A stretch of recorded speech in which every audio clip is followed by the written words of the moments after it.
Perkenalkan, nama saya Dede Muhammad Multajam dari Prodi Ekonomi Pembangunan Universitas Islam Bandung. Di sini saya akan menjelaskan tentang pekerja migran Indonesia. Pekerja migran Indonesia adalah sebutan bagi setiap warga negara Indonesia yang akan, sedang, atau telah melakukan pekerjaan dengan menerima upah di luar wilayah Republik Indonesia. Istilah ini menggantikan istilah tenaga kerja Indonesia dan tenaga kerja wanita, yang saat ini sering dikonotasikan dengan pekerja kasar dan pekerja rumah tangga. Indonesia merupakan negara besar dengan jumlah penduduk yang banyak. Menurut data Kementerian Dalam Negeri, jumlah penduduk Indonesia di tahun 2021 adalah 273 juta jiwa. Sayangnya, angka penduduk yang besar tidak diiringi dengan banyaknya lapangan pekerjaan. Akibatnya, banyak warga Indonesia yang mencari pekerjaan di negara lain. Setiap warga negara Indonesia yang akan, sedang, atau telah melakukan pekerjaan dengan menerima upah di luar negeri disebut dengan pekerja migran Indonesia, atau biasa disebut dengan tenaga kerja Indonesia atau TKI. Kemudian selanjutnya masalah pekerja migran di Indonesia.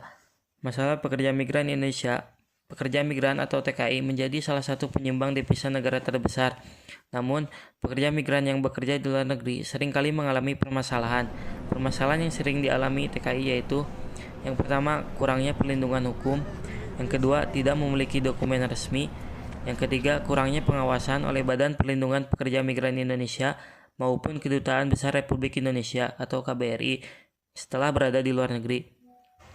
Yang keempat, sulitnya akses untuk berkomunikasi dengan KBRI. Untuk melindungi pekerja migran di luar negeri, pemerintah mengeluarkan Undang-Undang Nomor 18 Tahun 2017 tentang Perlindungan Pekerja Migran Indonesia dan Peraturan Pemerintah Nomor 59 Tahun 2021 tentang pelaksanaan perlindungan pekerja migran Indonesia.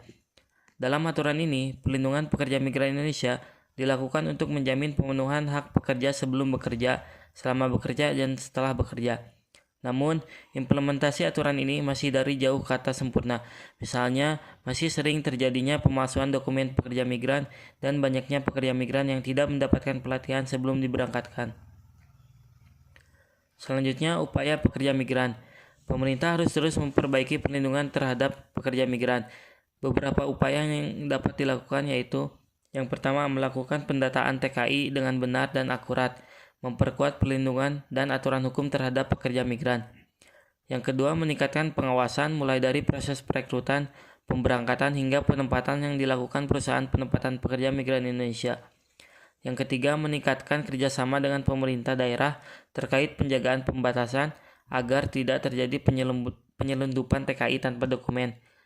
Yang keempat, melakukan kerjasama antara KBRI dan BP2MI dengan agen-agen pekerja migran setempat untuk memantau keberadaan pekerja migran.